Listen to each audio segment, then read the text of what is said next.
Progressive activists, frustrated by the pace of change in New York under one-party rule in 2019, would have had a mental breakdown following the progress of the legislative session 10 years earlier in Albany.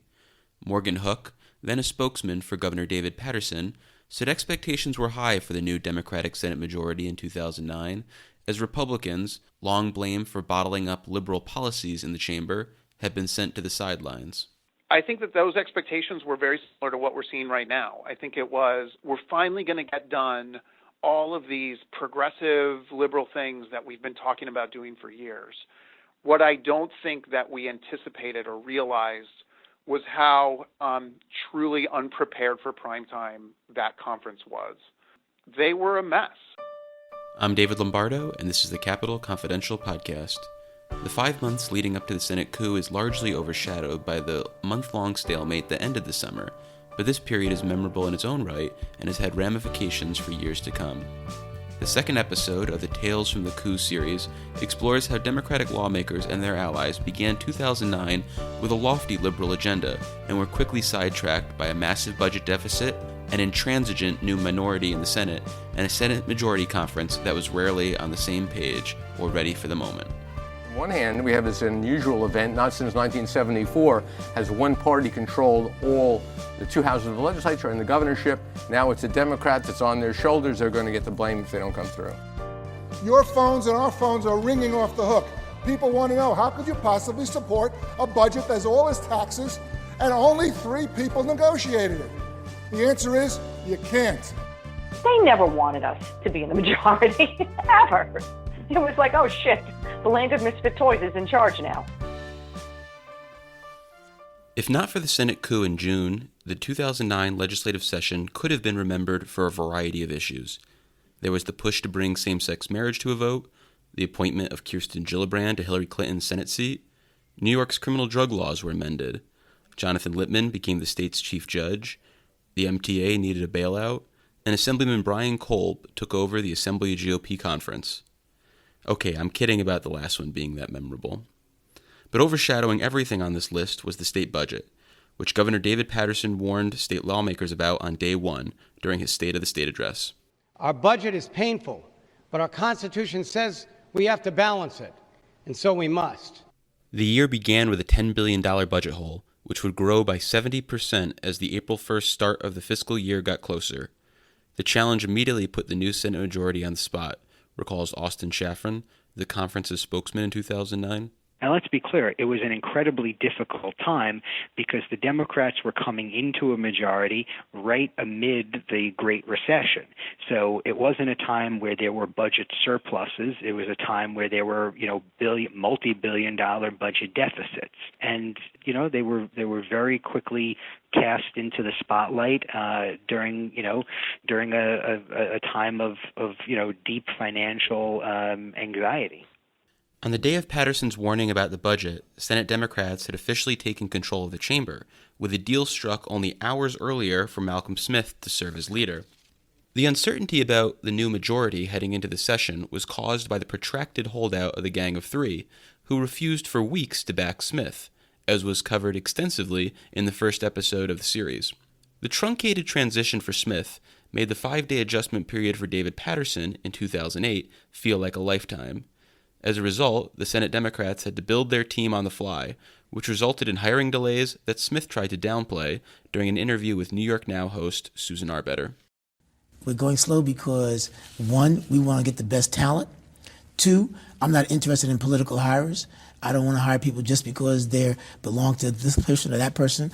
They've got to really work and they have background to do their work. And 3, we also don't want people to come on board because once you're on board, you're there.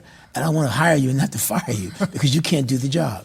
While Smith was criticized for this process, Senator Dianne Savino, a Staten Island Democrat, credited him with trying to create a professional operation, which she said was in sharp contrast to Paterson's time leading the conference while in the minority. Because David's operation was like, on a wing and a prayer. And he had done that when he was minority leader.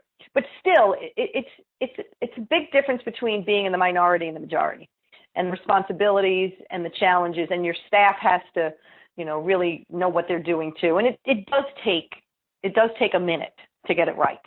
The transition was also done with limited cooperation from the outgoing majority, which was highlighted by the new Secretary of the Senate, Angelo Aponte, attempting to fire Republican staffers he felt weren't being helpful to the cause. The makeup of the new majority presented its own challenges, as NY1 reporter Aaron Billups, who covered the Capitol at the time, noted that many veteran Democratic senators struggled to come to grips with their new responsibility of running the chamber. They were reeling with the realization of how much had been withheld from them sort of over the past 40 years. They realized how much Republicans had sort of kept for themselves, and it was almost like they were a little punch drunk with the new power and the amount of resources they had, like the amount of staff, the amount of office space. And so I think it was these members, many of whom had been in their seats for, a decade or more, were like, oh my gosh, I can fill my office with more staff. I can hire another lawyer. I can do this. I can get more with member items. So I think they were all sort of getting used to their new status as the majority and didn't realize how much the Republicans had before, and it made them mad, but they were also excited that it was now at their disposal. And I think there was also this sort of desire to get back at Republicans because it was so incredibly unequitable between the two parties. New York Times reporter Nick Confessore had an even less flattering description of the new Senate Majority Conference. I almost feel like Senate Democrats were bred in captivity. It was a job where if you ran for state Senate as a Democrat, you were running for a job that you knew would have no power and no responsibility because the Republicans ran the majority so tenaciously and so aggressively, so they would deny offices and pork to Democrats. They wouldn't bring up any Democratic bills for a vote. It was terrible being a Democrat in the minority. In the same way, it was pretty bad being a Republican in the minority in the Assembly. So when you ran for state Senate in New York, if you were ambitious, you might be running to set yourself up to run for a higher office later. But there was a whole bunch of people who were in the state Senate for years and kind of didn't do much. And it was kind of a nice job. You earned some money part-time. You could have a job outside the Senate. You would be called, senator, sir, ma'am. But it wasn't like an office that attracted the best and the brightest in politics. And the Senate Republicans weren't prepared to do the Democrats any favors, as they were focused on gaining any political edge to take back the majority in 2010. Richard Azzopardi, then a spokesman for Senator Craig Johnson, a Long Island Democrat, said the GOP were committed to applying heat throughout the session. They definitely had a program where they assigned a member of the minority to a member of the majority that was in the same media market, and their entire job was to make life difficult for them in a local media market. George Maziarz had Bill Stokowski, DeFrancisco had Valesky. Take a pick for Craig Johnson. There was 7 other members to go after him, and that was a very interesting strategy that was successful. During the course of the session, though, Senate Democrats would create their own distractions, as Matt Ryan reported in May for New York Now. Brooklyn Senator Kevin Parker was arrested last weekend and charged with third-degree criminal mischief, a felony, after getting into a tussle with a photographer from the New York Post outside his parents' home in Flatbush. This is not the first time Parker has gotten into trouble. In 2005, he was ordered to undergo anger management after he was charged with punching a traffic cop. Majority Leader Malcolm Smith immediately stripped Parker of his roles as Majority Whip and chair of the Energy Committee. Over time, you have to make sure members understand the importance of the standards that we are all given, and the standards that we accept. What has happened with Kevin Parker was an unfortunate situation, but it's serious, and I dealt with it as I felt needed to be dealt with. At the same time, one of the future coup instigators was engaged in a three-way tussle with Malcolm Smith and the State Board of Elections. Also this week, the Majority Leader issued an ultimatum to Bronx Senator Pedro Espada. The New York Daily News reported that the Democrat, just elected last fall, has still not filed any of the 6 campaign financial disclosure reports since his primary win in September. Smith gave him a week to pay a significant portion of the $13,000 in fines or face, quote, immediate action. What we said was that he had to make a substantial down payment on his fines and also show me some records. So He's, he has until Monday. He would not acquiesce to Smith's demands, which was not a surprise, considering Espada had routinely flaunted the state's election laws without any worry about potential legal ramifications.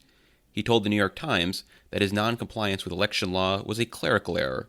Quote, "Those things have been unfortunately omnipresent in my life for 12 years, he said in late 2008. Quote, "I'm the most investigated, the most vetted person around." Because of his failure to file disclosure reports, Times reporter Nick Confessore said Espada's motivations were shrouded from the public. As a result, Espada was taken at his word when he promised to deliver rent reform as chair of the Chamber's Housing Committee, even though he never intended to act while his campaign was secretly being funded by real estate interests. And the goal of the real estate industry and the landlords was to make sure that if they couldn't get rid of rent regulations, that they could slowly just unwind them, that the supply of housing covered by the rules would expire. And the tenant groups were always pushing to make the rules stronger and claw back some of those losses. And Espada had really claimed he would do it. And then they just slow-rolled it. He was always saying, well, we have a scheduling problem, I have an objection to this one provision, and he never actually picked it up. The whole time that he was with the Democrats before the coup, he just slow-rolled it. In the wake of the coup, I went back to the big landlord group, the Rent Stabilization Association, and I asked their chief lobbyist, how much did your members give Pedro Espada? And he refused to say. But the biggest problem for Senate Democrats heading into the new session was the one that had been exposed after the election, recounts Manhattan Democrat Dan Squadron, who was elected to the Senate in 2008. And anyone who had been through that, thinking that it was going to be easy, was ignoring the facts of that standoff. Evan Stavisky, a political operative with ties to the Senate Democrats, said Senate Majority Leader Malcolm Smith was facing an uphill battle on every major issue, considering any one member could hijack the agenda. So it's always a challenge for the Democrats to find consensus, let alone unanimity. And it's even more pronounced when you're dealing with the challenges of legislative leadership, which is, charitably compared to herding cats. The expert way Senate Republicans marshaled their forces in 2007 and 2008 likely created the false impression that ruling the chamber with the slimmest of margins was easy, and it was the GOP's ability to remain unified while in the minority that required Senate Democrats demonstrate the same level of cohesion to accomplish anything on their liberal wish list.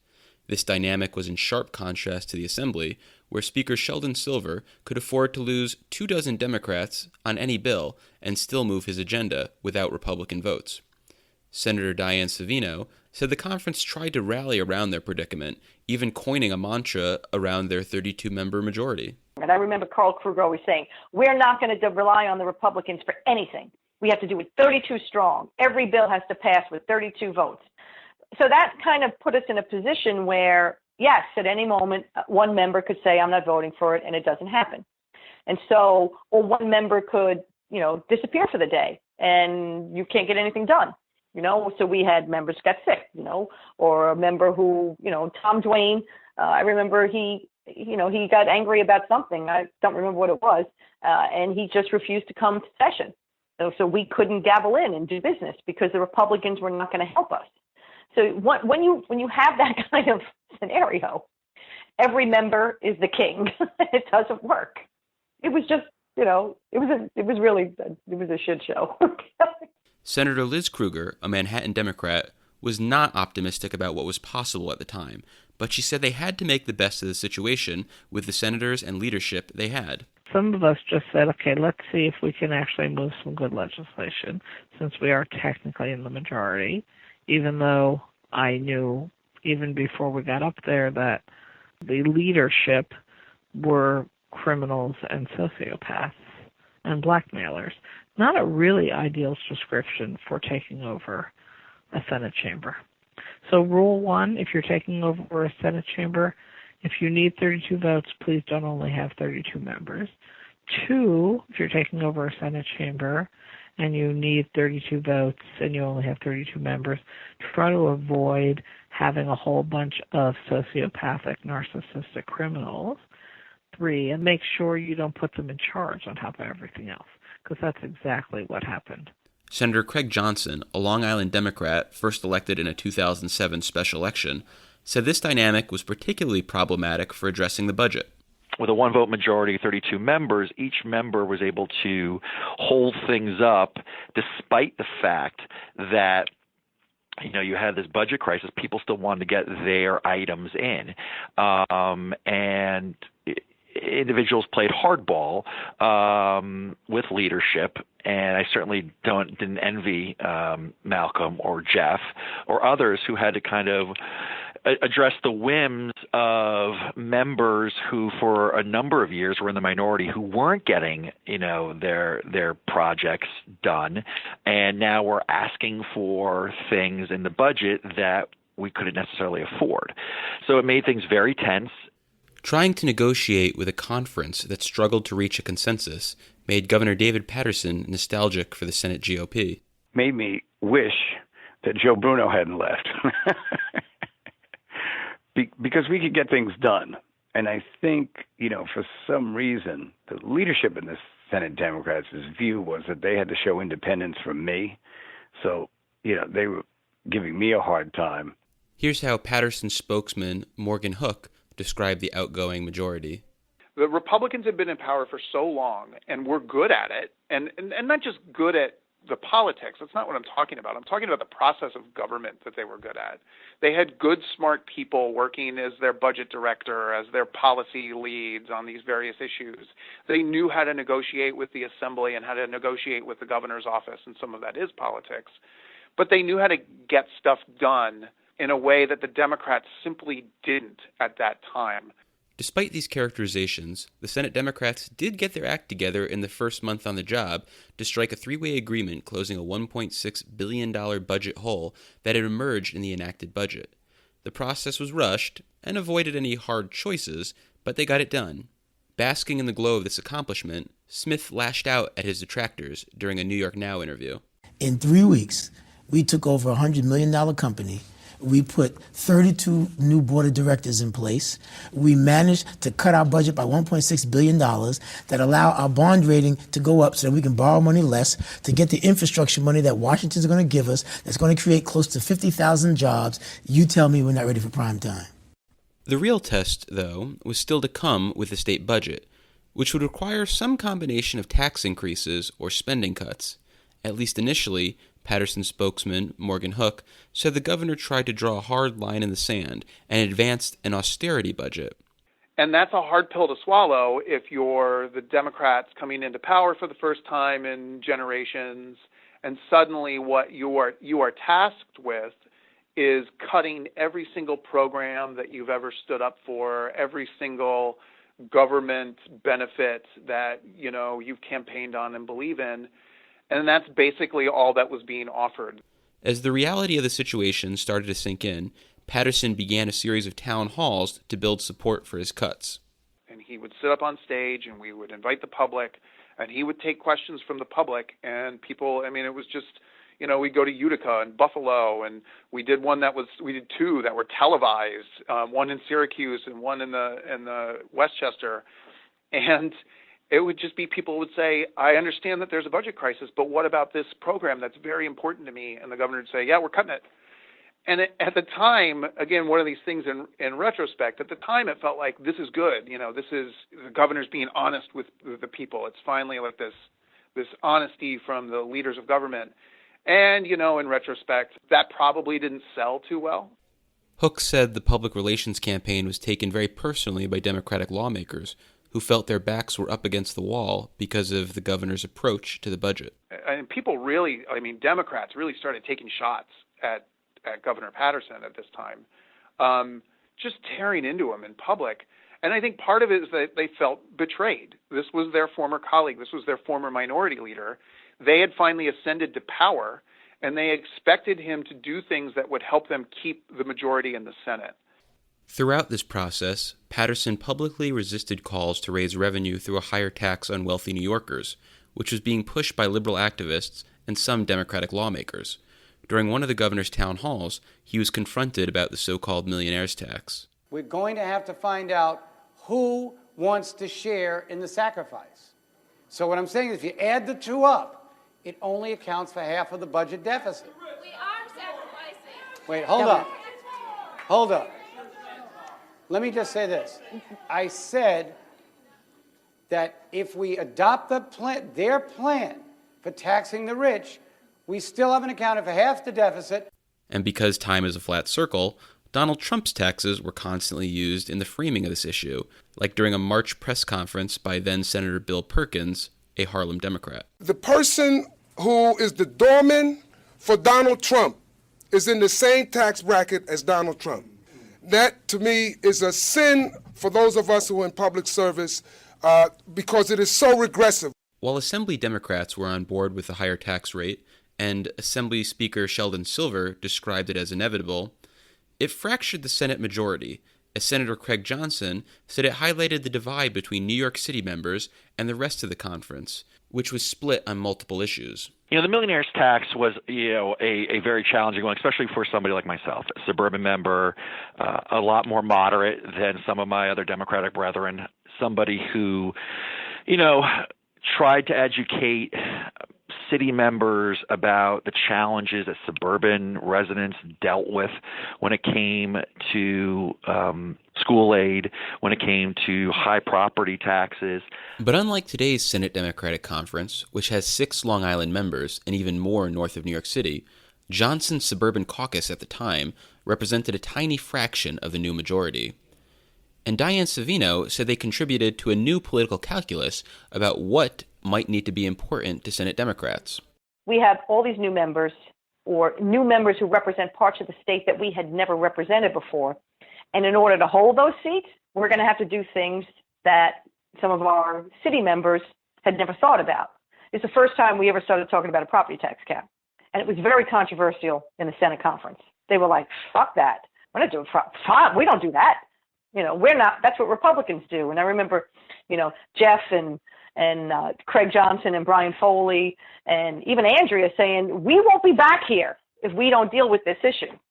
And while the property tax cap was opposed by New York City Democrats, it did have a champion in Governor Paterson, who included it in his State of the State address. We have to lower the cost of doing business in New York State. Property taxes are too high. We should cap them.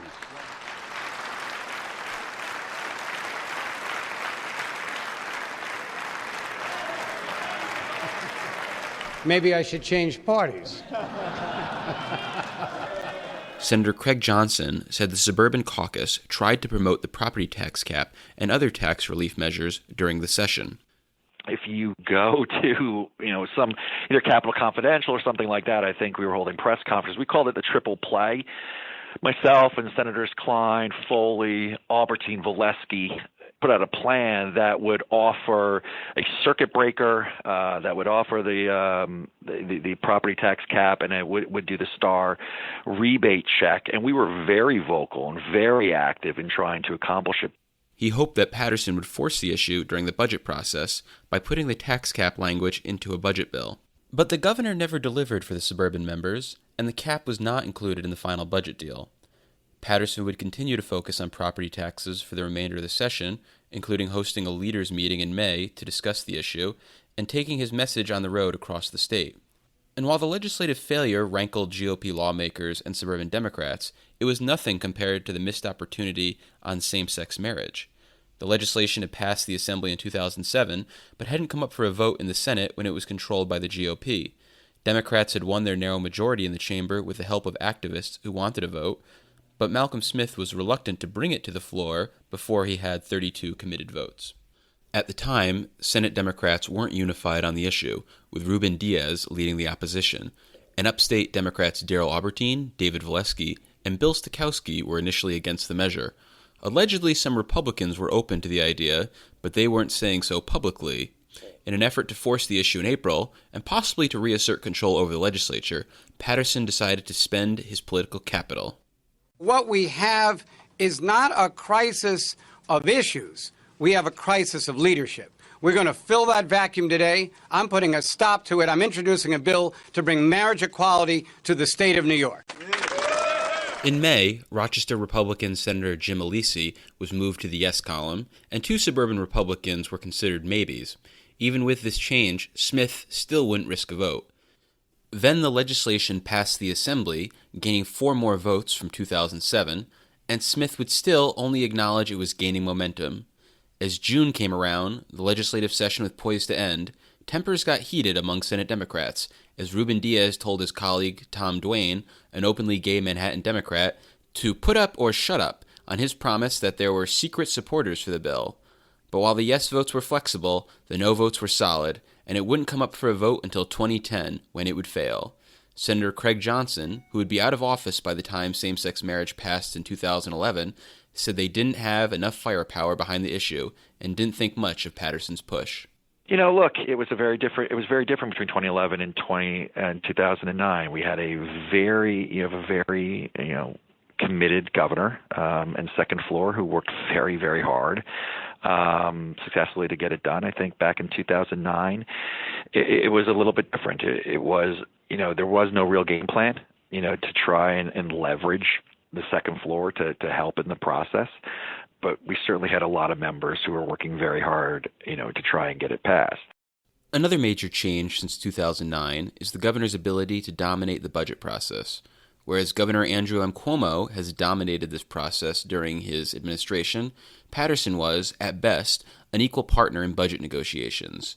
There was a general acknowledgement that Sheldon Silver, the longest tenured of the leaders, was the most shrewd of all three.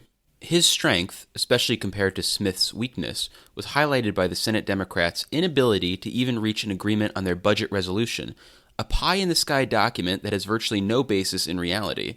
Reporter Kyle Hughes equated the failure to growing pains during a New York Now roundtable with host Susan Arbetter and reporter Karen DeWitt. It's like a conference in puberty. Right. Well, they're at that awkward stage of puberty sort of like, now. Yeah, you're right. Sort of like 8th grade, It's really unfortunate. They're trying to find out who they are. But they also put off doing a resolution because they didn't want to show their hand too early, as they didn't want to publicly acknowledge the likelihood of tax increases and budget cuts before they had to. So Democratic lawmakers did their best to move negotiations away from prying eyes, with Speaker Sheldon Silver even calling for an end to the largely symbolic budget conference committees, which essentially only provide the appearance of an open and transparent process. To avoid hard questions during this time, Karen DeWitt noted how leaders' meetings were taking place outside the Capitol. At least they used to have to come out when they held it on the second floor of the Capitol and face reporters, kind of face the gauntlet and say something. When they meet in the mansion, they can drive away, as they did on Thursday, although some reporters got them to stop in their cars. But it's not really a press conference then, because they can just drive away at any point.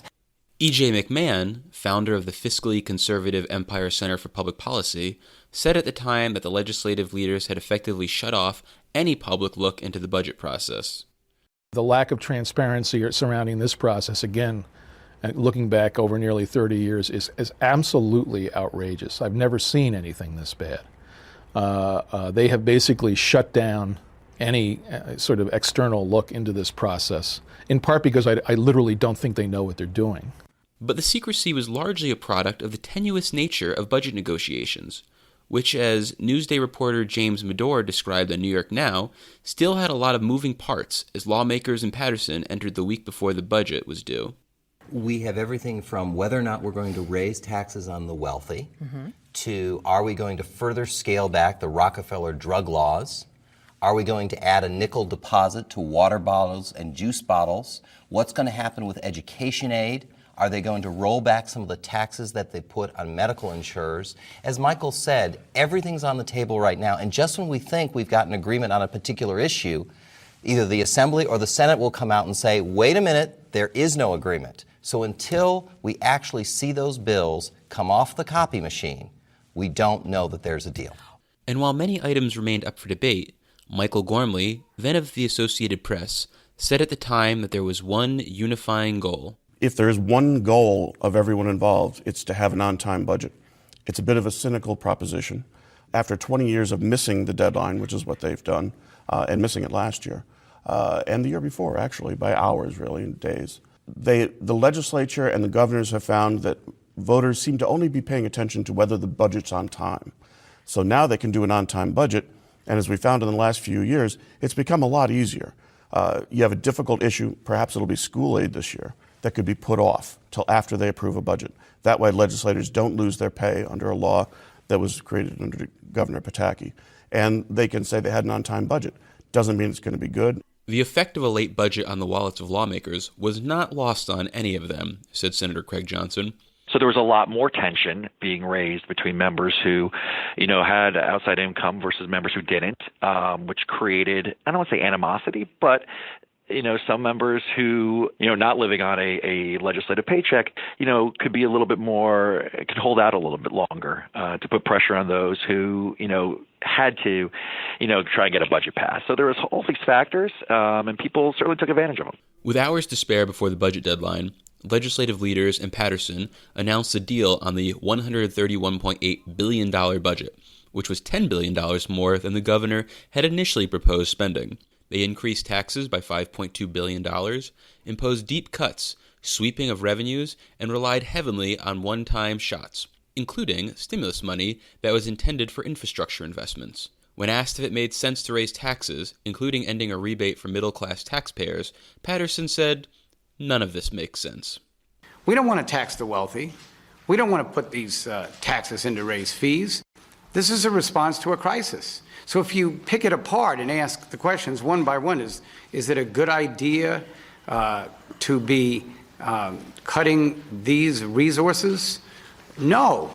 The agreement included the reforms to the Rockefeller drug laws, a millionaire's tax that kicked in at $200,000 for single filers, new taxes and fees that made driver's licenses, vehicle registration, health insurance, and even beer more expensive, a nickel deposit on water bottles, higher utility taxes, and the possibility of layoffs in the state workforce if they would not make concessions. The deal was criticized vehemently by Senate Republicans. Here's Long Island Republicans Kemp Hannon and Carl Marcelino speaking from the floor. You said you're not responsible for things in this budget that you didn't put in there, that maybe somebody in the Assembly put in there or somebody in the executive branch put in there. Well, let me tell you something. It's your bill, and you're responsible for everything that's in each one of these bills. Your phones and our phones are ringing off the hook. People want to know, how could you possibly support a budget that's all its taxes and only 3 people negotiated it? The answer is, you can't. Smith defended the agreement in an impassioned speech on the floor. Now, let's talk about what this budget does. By enacting this budget, a $17.7 billion gap that we had, we have reduced our multi-year deficit by 80%. This is real economic math. $60 billion would be our multi-year deficit. It now goes down to $11 billion. Check the rating companies. Check your economists. This is good budgeting. Don't feel bad about this budget, my colleagues. You did the right thing. But this was likely just the first stab at addressing the state's fiscal picture. As Paterson said, he anticipated they would need to, quote, go back into the budget, end quote, before the end of the fiscal year. Here's how Richard Azzopardi described the deal. That budget was described to me by people as the DOB budget, which was like the bureaucrats who ran Department of Budget. Every gimmick, it was Pataki guys who told me this, by the way. Every gimmick DOB ever proposed to raise revenue as a one shot that they rejected year after year all went to a draw, and they all came out this year.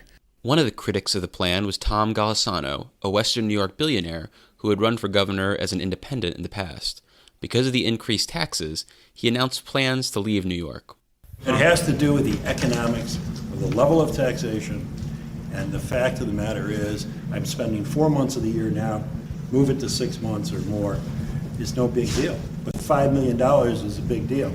And quite frankly, this state government has demonstrated, and this was just the final move, it's going in the wrong direction. The $5 million is what Golisano says he'll save in taxes by moving to Naples, Florida. Despite a deal being struck, opponents of the plan hoped they could peel off one Democratic senator to come out against it, so the leaders would have to go back to the drawing board. One way that legislative leaders were able to keep their members in line, though, was the use of member items, as the austerity budget still found a way to fund $170 million in member items. On the Senate side, Smith opted not to allocate the money, instead leaving it for a resolution that would eventually be scheduled for June 8th, a date we'll explore with an entire episode in 2 weeks. But when it came time to pass the budget bills in the Senate Republicans had no intention of making the process easy, said Newsday reporter James Medore on New York Now. And one of the interesting things we saw last week was the anger of the Senate Republicans, represented by Dean Skelos of Long Island, in totally being shut out of the process. So they decided, well, you wouldn't let us in the room, so we're going to debate this budget for 3 days. And the anger on the floor was palatable. And at one point, they thought they'd started one day very well with Republicans agreeing to allow an ill senator, Ruth Hassel Thompson from the Bronx, to cast all of her votes at once and then be able to go home. So the budget would ultimately pass, because without her votes, the budget would not pass. And then later in the day, the Democrats tried to shut down one of the senators, Steve Saland of Poughkeepsie, a Republican. Republicans rose up in arms and for an hour and a half decided to explain their votes. Rich as a party described the GOP as being floor generals during the debate. They used every trick, according to Senate rules and according to Masons, to prolong debate and to intentionally make the budget late. And that entire time, they were filming and getting sound bites, and then they were sending CDs of those sound bites to like all their local papers and then to all the Democrats' local papers. And the heavy work of the session wasn't done with the budget, because there was still the outstanding needs of the Metropolitan Transportation Authority, which was in need of a bailout, and the state had failed to act by a March 25th deadline. This was another issue where the Senate majority couldn't get on the same page until right before the deadline, and that plan was immediately opposed by Paterson and Assembly Democrats, who tried to apply their own pressure on members of the Senate Democratic Conference, according to Medore on New York Now. We have a situation this week where the Democrats cannot muster the votes to bail out the MTA. So you have Governor Paterson and Assembly Speaker Sheldon Silver publicly calling out upstate senators, saying if you don't support the MTA, those subway car factories, those commuter rail factories, they're going to close in your districts if you don't support our effort to bail out the MTA. Now, what's interesting is those senators are pushing back and saying, what about bridges and highways in upstate? We've always traditionally linked funding for the MTA, which is a downstate institution, with bridges and roads for upstate and for Long Island.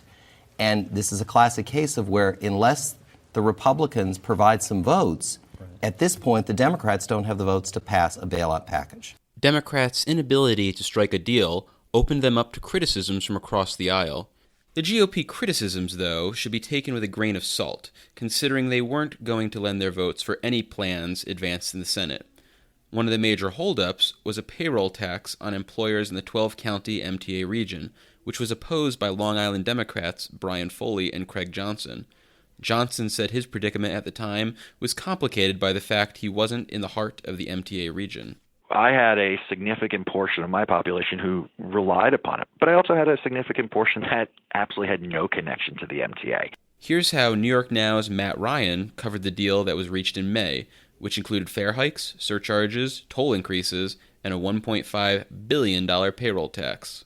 The governors suggested $60 million rebates of the payroll tax payments to schools eventually swayed the final two votes. Every Republican, except for Betty Little, who was excused, voted no on the bailout, including an angry Tom Libous. This bill before us today deals with the MTA, not only a bailout for the MTA, but it is a capital program for the MTA. Once again, upstate and roads and bridges in this state get screwed. The actions may have kept the MTA afloat, but looking back, Johnson says they doomed his electoral chances the next year. I have to believe that when people were voting, going into the voting booth and not supporting me, it was MTA payroll tax, maybe millionaire's tax. I mean, look, they had a number of issues that certainly resonated with voters at the time. But if you looked at my results, I actually ended up losing by less than 0.5%. I think 451 votes. We went to a recount. There's a Court of Appeals case that I lost with respect to the recount. I mean, it was pretty tight. Unfortunately, my friend Brian Foley, out in Suffolk County, really got beaten bad. And again, MTA payroll tax. That's what it really came down to. After the MTA deal was struck, there were low expectations for the final weeks of the session. And while the session would mostly be remembered for the June dramatics, Democratic lawmakers who survived this era, like Senator Liz Krueger, believe they don't get enough credit for weathering the fiscal storm and passing the bills that they did. There were some real opportunities to get things done. And so we actually got a bunch of decent bills passed that, frankly, the criminals didn't care that much about. So we were able to still keep going and move some good legislation before everything completely blew up, even though bad guys were in charge. But they were fixated on what they were each doing for themselves, more so than fixated on messing with trying to pass some decent pieces of legislation. So it's always sort of this weird scenario where I can look back and say those were the worst 2 years of my life, but also they were the worst 2 years of my life where actually a Democratic majority passed a bunch of important legislation. So, life is stranger than art. And that's our show. I want to thank New York Now for letting me use their archives, and Wayne Lair for helping me overcome my prolonged writer's block for this script. As always, the music on the show is provided by Dr. Joe Lombardo. Next week, the podcast will go into the plotting that led to the Senate coup. June 6th or 7th, my boss, Peter Kaczynski, called me up, and he said, "We're taking it back." And I said, "We're taking what back?" And he said, "We're taking the majority back." I said, "How on earth are we doing that?"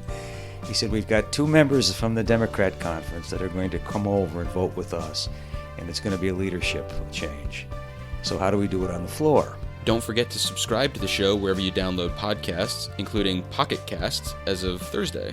Also, if you're enjoying the show from a Steve Jobs device, leave us a review. It helps other people discover the show and boosts my ego tremendously. And get your tickets for the May 7th Senate Coup Forum at the Hearst Media Center in Colony, which may feature an appearance by podcast star Diane Savino. Register at Eventbrite by searching Tales from the Coup or by calling 518-454-5479. Until next time, podcast adjourned.